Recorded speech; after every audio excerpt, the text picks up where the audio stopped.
പ്രതിഷേധത്തെ തുടർന്ന് lateral entry നിയമനത്തിൽ നിന്ന് പിന്മാറി കേന്ദ്ര സർക്കാർ. NDA ഘടകകക്ഷികളും ലാറ്ററൽ എൻട്രിക്കെതിരെ രംഗത്ത് വന്നു. 45 തസ്തികകളിലേക്കുള്ള ലാറ്ററൽ എൻട്രിയാണ് റദ്ദാക്കിയിട്ടുള്ളത്. CPM ഉൾപ്പെടെയുള്ള പ്രതിപക്ഷ പാർട്ടികളുടെ പ്രതിഷേധത്തെ തുടർന്നാണ് ഉത്തരവ്. വിവരങ്ങളുമായി സ്വാതി ചേരുന്നു. സ്വാതി, ഏതൊക്കെ തസ്തികകളിലേക്കായിരുന്നു ഈ ലാറ്ററൽ എൻട്രി നിയമനത്തിന് കേന്ദ്ര സർക്കാർ തീരുമാനിച്ചിരുന്നത്? ഇപ്പോൾ പരിപൂർണമായി 45 തസ്തികകളിലേക്കുള്ള ലാറ്ററൽ എൻട്രി ഒഴിവാക്കിയിരിക്കുന്നു. എന്താണ് മറ്റു വിവരങ്ങൾ?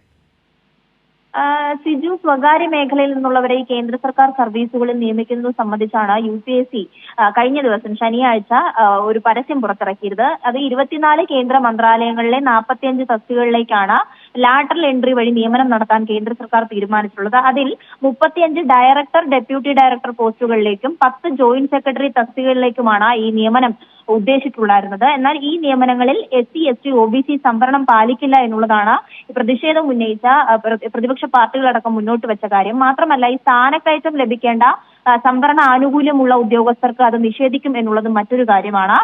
IAS, IPS ഉദ്യോഗസ്ഥർ ചെയ്യേണ്ട ജോലിയിലാണ് ഇത്തരത്തിലൊരു പിൻവാതിൽ നിയമനം കൊണ്ടുവന്നിട്ടുള്ളത്. എന്നാൽ ഇത് സംവരണത്തെ അട്ടിമറിക്കാൻ നടക്കുന്ന നീക്കമാണെന്നും RSS അനുകൂലികളെ ഇതിലേക്ക് തിരികെ കയറ്റാനുള്ള നീക്കമാണ് എന്നടക്കം ഉന്നയിച്ചുകൊണ്ട് പ്രതിപക്ഷ പാർട്ടികൾ രംഗത്ത് വന്നിരുന്നു. NDA സഖ്യകക്ഷികൾ അടക്കം രംഗത്ത് വന്നതിനെ തുടർന്നാണ് ഇപ്പോൾ ഇത്തരത്തിലൊരു നിർദ്ദേശം കേന്ദ്രമന്ത്രി തന്നെ UPSC ചെയർമാൻ ഇത് സംബന്ധിച്ചൊരു കത്ത് അയച്ചിട്ടുള്ളത്. ഈ പരസ്യം പൂർണ്ണമായും പിൻവലിക്കണമെന്നും അടക്കമാണ് ഇപ്പോൾ ഈ കത്തിൽ സൂചിപ്പിച്ചിട്ടുള്ളത്. സിജു.